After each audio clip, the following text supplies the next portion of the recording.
Good morning, it's Wednesday, June 12th, and this is your update on the continent that once invented democracy a very long time ago. It's day 3 of the massive hangover that is the result of the European elections.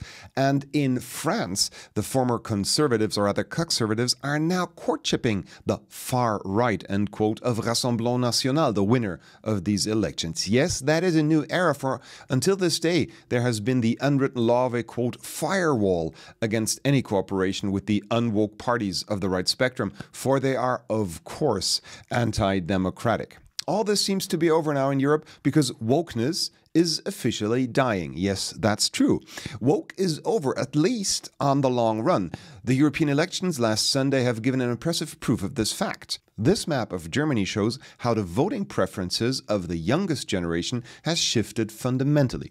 While in 2019 it unanimously supported the ultra-woke Green Party, Germany is now again divided along its internal borders from the Cold War era, in which it was separated into the Federal Republic of Germany in the west and the German Democratic Republic in the east. The blue Alternative für Deutschland AfD makes up the whole of eastern Germany, turning it fundamentally to the right.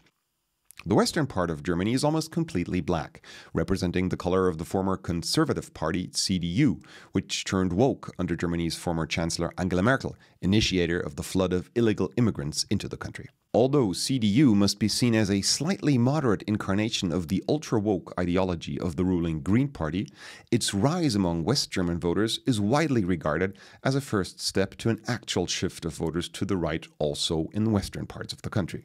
Germany's fundamental division between the former GDR East and the western part came to light during another historic event these days. Former actor, now turned illegitimate president of Ukraine, Volodymyr Zelensky, visited Germany's capital, Berlin, to give a speech in the National Parliament of Germany, Bundestag. The actor's appearance in the Bundestag caused its ranks to empty, almost as fast as his corrupt nation embezzles the billions of taxpayer euros it receives from Western European nations. Parliament members from both the newly founded neo-Marxist Bündnis Sarah Wagenknecht and the right-wing AfD left the parliament to protest against Zelensky's appearance and to demand peace negotiations with Russia.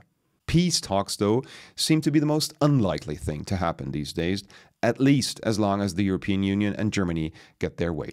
Germany's Secretary of War, Boris Pistorius, is officially out for blood. Pistorius says Europe's largest economy needs to be ready for a war against Russia in 2029 at the latest. Pistorius is therefore now officially working on a new concept for a mandatory military service for all Germans. At the same time, the US administration announced it will now also deliver weapons to the Ukrainian Nazi division known as Azov.